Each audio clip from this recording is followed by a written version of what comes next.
नमस्कार, मी सचिन गव्हाणे आपलं स्वागत करतो मेट्रो नाईट या बुलेटिनमध्ये। बुलेटिनची सुरुवात करूयात एका ब्रेकिंग बातमीनं। सरकारकडून संजय शिरसाटांचा चर्चेसाठी फोन आला होता अशी माहिती मनोज जरांगे पाटलांनी दिली आहे। मी बैठकीसाठी सकारात्मक असल्याचं देखील शिरसाटांना कळवलं असं देखील मनोज जरांगे पाटील यांनी म्हटलंय। आम्हाला राजकारणात यायचं नाही, मात्र मागण्या मान्य केल्या नाहीत तर काय करणार असा प्रश्न देखील मनोज जरांगे पाटलांनी उपस्थित केला।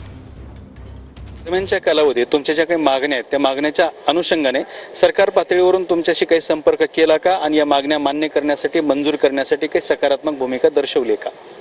नाही कोणाचा काय फोन नाही, काय नाही, परंतु मला वाटतं परवा का परवा बहुतेक काल किंवा परवा, आता आठवण आहे मला अचानक सरकारच्या वतीनं संजय शिरसाट साहेबाचा फोन आला होता की बसायचं म्हणजे आमचे दार उघडे, काय हरकत नाही।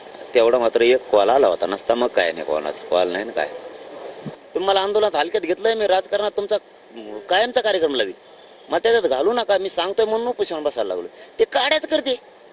मी म्हणतोय सावध करतोय, तुम्ही मार्ग काढा, ते काड्या करते रोज। आमच्यात पुढे ते पत्रकार परिषदा घ्यायला होती 10 महिन्यापासून हेच चालू, हे करले ते करले। अरे तुम्ही काड्या काढायला करता, मी फडणवीस तुम्हाला नाही येऊन देणार।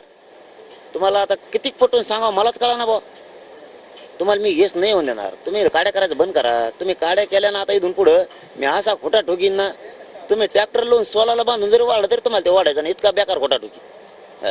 विधानसभेचा खोटाच निघून द्यायचो नाही मी म्हणतो मला त्यात जायचं नाही, माझं गोरगरिबाचं आहे ते द्या तुम्ही। कॅमेरामॅन अमित आडीसोबत दत्ता कानवटे, TV9 मराठी, छत्रपती संभाजीनगर।